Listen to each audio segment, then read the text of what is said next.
살아있는 모든 것은 우주에 살아있는 모든 것은 한 곳에 머물러 있지 않고 움직이고 흐르면서 변화한다. 한 곳에 정지된 것은 살아있는 것이 아니다. 해와 달이 그렇고 별자리도 늘 변한다. 우리가 기대고 있는 이 지구도 우주 공간에서 늘 살아 움직이고 있다. 무상하다는 말은 허망하다는 것이 아니라 항상하지 않다, 영원하지 않다는 뜻이다. 그러므로 고정되어 있지 않고 변화한다는 뜻이다. 이것이 우주의 실상이다. 변화의 과정 속에 생명이 깃들고 변화의 과정을 통해 우주의 신비와 삶의 묘미가 전개된다. 만일 변함이 없이 한 자리에 고정되어 있다면 그것은 숨이 멎은 죽음이다. 살아있는 것은 끝없이 변하면서 거듭거듭 형성되어 간다. 봄이 가고 여름과 가을과 겨울이 그와 같이 순환한다. 그것은 살아있는 우주의 호흡이며 율동이다. 그러므로 지나가는 세월을 아쉬워할 게 아니라 오는 세월을 잘 쓸 줄 아는 삶의 지혜를 터득해야 한다. 삶의 기술. 한 제자가 스승에게 물었다. 죽고 나면 어떤 일이 벌어집니까? 스승의 대답. 시간 낭비하지 말라. 내가 숨이 멎어 무덤 속에 들어가거든. 그때 가서 죽음에 대해서 생각해 보거라. 왜 지금 삶을 제쳐두고 죽음에 신경을 쓰는가? 일어날 것은 어차피 일어나게 마련이다. 우리는 참으로 소중한 것은 배우지 못하고 어리석은 것들만 배워왔다. 우리에게 가장 소중한 것은 지금 이곳에서 깨어 있음이다. 삶의 기술이란 개개인이 자신의 삶에 대해서 깨어있는 관심이다. 진정한 스승은 제자를 자신의 추종자로 만들지 않고 제자 스스로 설 수 있는 자주적인 인간으로 만든다. 신앙생활을 하는 사람은 출가 제가를 물을 것 없이 무엇보다도 먼저 자비를 배우고 익혀야 한다. 관념적이고 추상적인 회색의 이론에서 벗어나 순간순간의 구체적인 삶이란 더 말할 것도 없이 이웃과 나누는 일이다. 이 나눔은 수직적인 베품이 아니라 수평적인 주고받음이다. 흔히들 깨달은 다음에 자비를 행하는 것으로 잘못 알기 쉬운데 자비의 충만이 곧 깨달음에 이르는 길임을 알아야 한다. 그래서 옛 스승들도 처음 발심한 수행자에게 먼저 보리심 자비심을 바라라고 가르친다. 자비심이 곧 부처의 마음이기 때문에 부처를 이루고자 한다면 자비심이 선행되어야 한다는 소식이다. 자비를 배우고 익히지 않으면 나눔의 기쁨을 알 수 없다. 자비를 모르는 사람은 주는 기쁨을 알지 못한다. 이웃에게 머뭇거리지 않고 선뜻 나누어 줄 수 있을 때 타인에 대한 적개심에서 자유로워질 수 있다. 어디선가 전해 들은 이야기가 떠오른다. 그의 차가 막 교차로에 진입하고 있었다. 그런데 그는 한눈을 파느라고 브레이크를 제때에 밟지 못해 그만 앞차의 뒤를 들이밟고 말았다. 앞차에는 신혼부부라는 쪽지가 붙어 있었다. 앞차의 범퍼가 살짝 긁힌 가벼운 차사고였지만 그는 차에서 내려 신혼부부에게 정중히 사과했다. 그러자 이제 막 결혼식을 끝낸 신랑이 창문을 열고 웃으며 말했다. 괜찮습니다. 흔히 있는 일인데요. 이해심. 흔히 있는 일인데요. 라는 이해심. 사랑이란 깊은 이해심이다. 이제 한 여자의 한 남자로 만나 결혼을 한 이상 어떤 사고에도 만반의 대비가 되어 있어야 한다. 인간사에서 가장 큰 사고가 이미 일어났는데 그 밖에 다른 것이야. 모두 경미한 접촉사고에 불과한 것이다. 무더운 여름이 가고 초가을 바람이 불어오면 결혼을 한다고 알려온 김군에게 이야기를 들려주고 싶다. 결혼 생활이란 끝없는 인내와 깊은 이해심이 바쳐 주어야 한다는 사실을 명심하기 바란다. 모든 것은 끊임없이 흐르고 변한다. 사물을 보는 눈도 때에 따라 바뀐다. 정지해 있는 것은 아무것도 없다. 같은 강물에 발을 2번 담글 수 없다는 까닭이 여기에 있다. 그러기 때문에 심각할 게 아무것도 없다. 삶은 유희와 같다. 행복할 때는 행복에 매달리지 말라. 불행할 때는 이를 피하려고 하지 말고 그냥 받아들이라. 그러면서 자신의 삶을 순간순간 지켜보라. 맑은 정신으로 지켜보라. 사랑과 집착. 많은 사람들은 사랑과 집착을 혼동하고 있다. 집착은 사랑이 아니라 이기적인 욕구다. 이기적인 욕구로서 사랑을 잘못 이해하고 있다. 참사랑은 주는 것이지 받는 것이 아니라고 한다. 물론 서로가 주고받을 수 있어야 하겠지만 원칙적으로 볼 때는 줄수록 더욱 맑고 투명하고 넉넉해지는 것이 사랑이다. 그러나 받으려고만 하면 더욱 큰 것을 원하기 때문에 이기적인 욕구가 따르고 갈증 상태를 면할 길이 없다. 주는 사랑에는 집착이 있을 수 없다. 자꾸 받기만을 원하면 사람이 무뎌지고 불만과 괴로움이 다르게 된다. 괴로움의 뿌리를 살펴보면 거기에는 집착이 도사리고 있다. 집착이 없으면 괴로움도 없다. 우리가 자기 중심적인 이기심에서 벗어나려면 자신의 몸에 대한 관찰이 이루어져야 한다. 경전은 다음과 같이 자신의 몸을 관찰하라고 말하고 있다. 이 몸은 지수와 풍 4가지로 이루어져 있다. 솜씨 좋은 백정이 소를 잡아 사지를 떼어 놓듯이 이 몸을 4요소로 갈라 눈앞에 드러내 놓아보라. 자신에 대한 집착에서 벗어나려면 이와 같이 낱낱이 해체해보라는 것이다. 이렇게 되면 나는 고집이나 집착이 없어진다. 함께 있다는 것. 사람은 저마다 업이 다르기 때문에 생각을 따로 해야 되고 행동도 같이 할 수 없다. 인연에 따라 모였다가 그 인연이 닿으면 흩어지기 마련이다. 물론 인연의 주제자는 그 누구도 아닌 자기 자신이다. 늘 함께 있고 싶은 희망사항이 지속되려면 서로를 들여다보려고만 하는 시선을 같은 방향으로 돌려야 할 것이다. 서로 얼거매기보다는 혼자 있게 할 일이다. 현악기의 줄들이 한 곡조에 울리면서도 그 줄은 따로 있듯이 그런 떨어짐이 있어야 한다. 먹는 일이 큰일.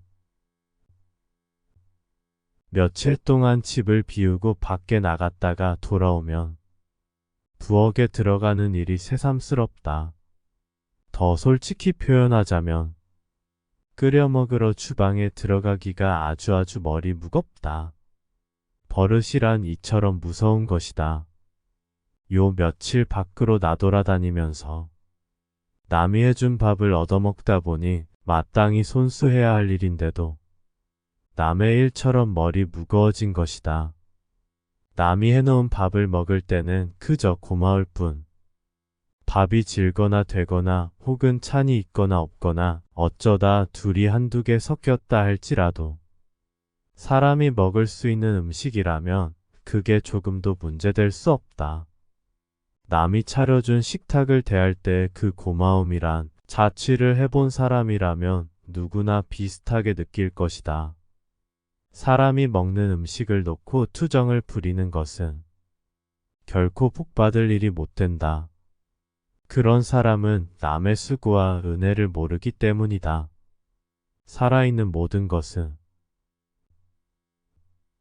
우주에 살아있는 모든 것은 한 곳에 머물러 있지 않고 움직이고 흐르면서 변화한다. 한 곳에 정지된 것은 살아있는 것이 아니다. 해와 달이 그렇고 별자리도 늘 변한다. 우리가 기대고 있는 이 지구도 우주 공간에서 늘 살아 움직이고 있다. 무상하다는 말은 허망하다는 것이 아니라 항상하지 않다, 영원하지 않다는 뜻이다. 그러므로 고정되어 있지 않고 변화한다는 뜻이다. 이것이 우주의 실상이다. 변화의 과정 속에 생명이 깃들고 변화의 과정을 통해 우주의 신비와 삶의 묘미가 전개된다. 만일 변함이 없이 한자리에 고정되어 있다면 그것은 숨이 멎은 죽음이다. 살아있는 것은 끝없이 변하면서 거듭거듭 형성되어 간다.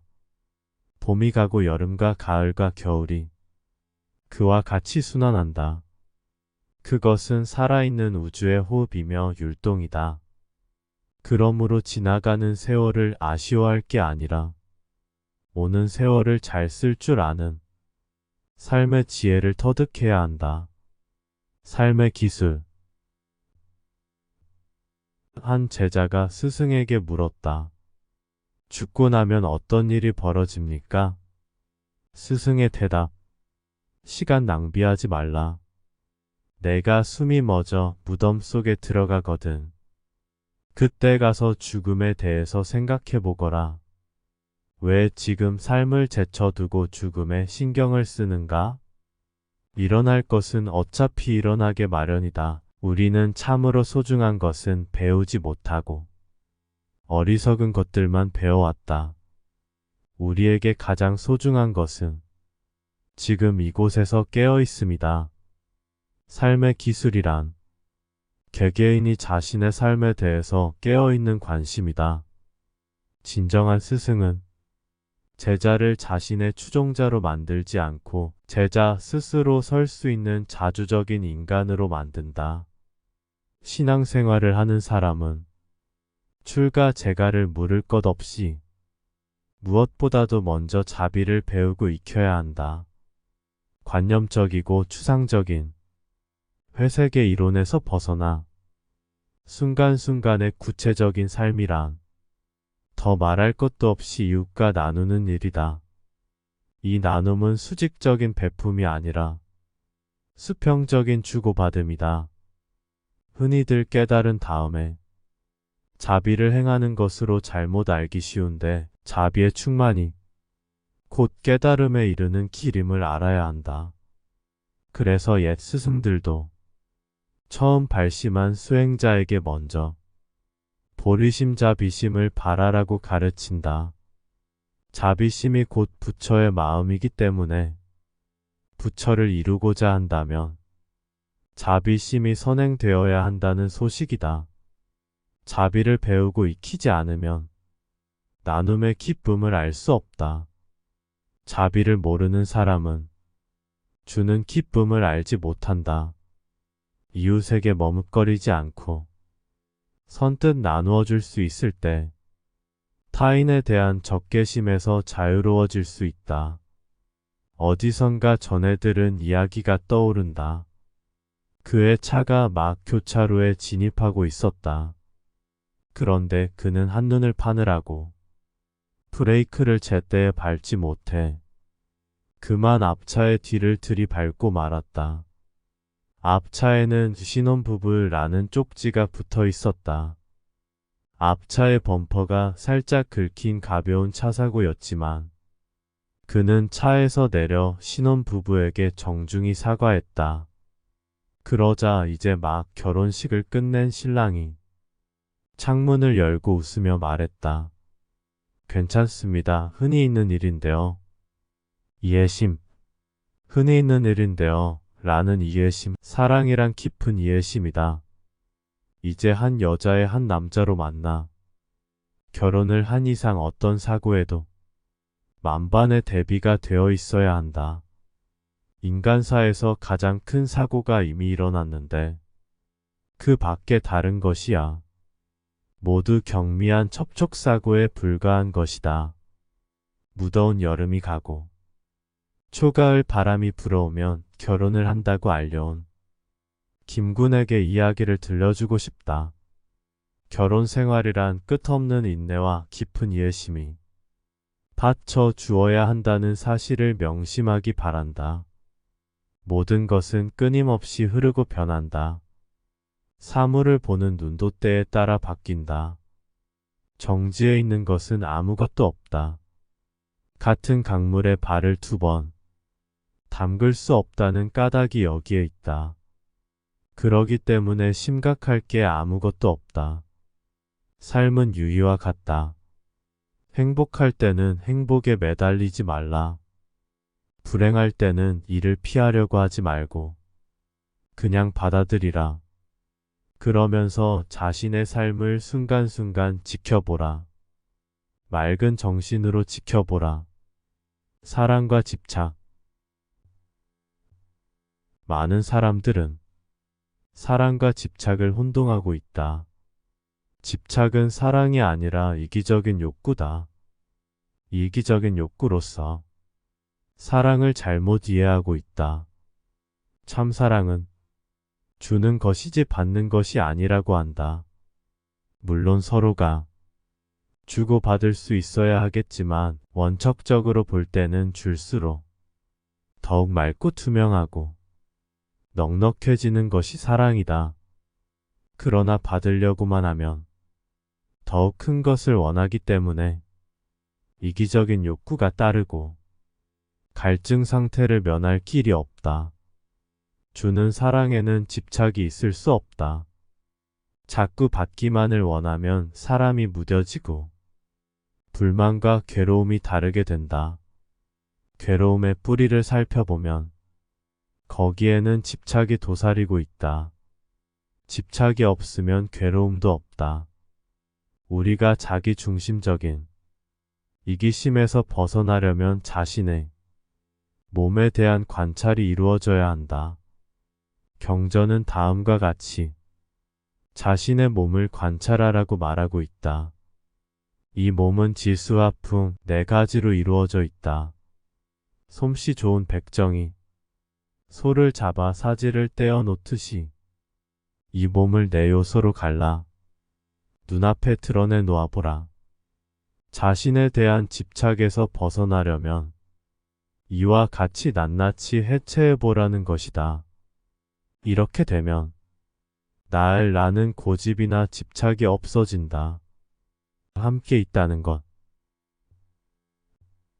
사람은 저마다 업이 다르기 때문에 생각을 따로 해야 되고 행동도 같이 할 수 없다. 인연에 따라 모였다가 그 인연이 닿으면 흩어지기 마련이다. 물론 인연의 주제자는 그 누구도 아닌 자기 자신이다. 늘 함께 있고 싶은 희망사항이 지속되려면 서로를 들여다보려고만 하는 시선을 같은 방향으로 돌려야 할 것이다. 서로 얼거매기보다는 혼자 있게 할 일이다. 현악기의 줄들이 한 곡조에 울리면서도 그 줄은 따로 있듯이 그런 떨어짐이 있어야 한다. 먹는 일이 큰일. 며칠 동안 집을 비우고 밖에 나갔다가 돌아오면 부엌에 들어가는 일이 새삼스럽다. 더 솔직히 표현하자면 끓여 먹으러 주방에 들어가기가 아주 머리 무겁다. 버릇이란 이처럼 무서운 것이다. 요 며칠 밖으로 나돌아다니면서 남이 해준 밥을 얻어먹다 보니 마땅히 손수해야 할 일인데도 남의 일처럼 머리 무거워진 것이다. 남이 해놓은 밥을 먹을 때는 그저 고마울 뿐 밥이 질거나 되거나 혹은 찬이 있거나 없거나 어쩌다 둘이 한두 개 섞였다 할지라도 사람이 먹을 수 있는 음식이라면 그게 조금도 문제될 수 없다. 남이 차려준 식탁을 대할 때 그 고마움이란 자취를 해본 사람이라면 누구나 비슷하게 느낄 것이다. 사람이 먹는 음식을 놓고 투정을 부리는 것은 결코 복받을 일이 못 된다. 그런 사람은 남의 수고와 은혜를 모르기 때문이다.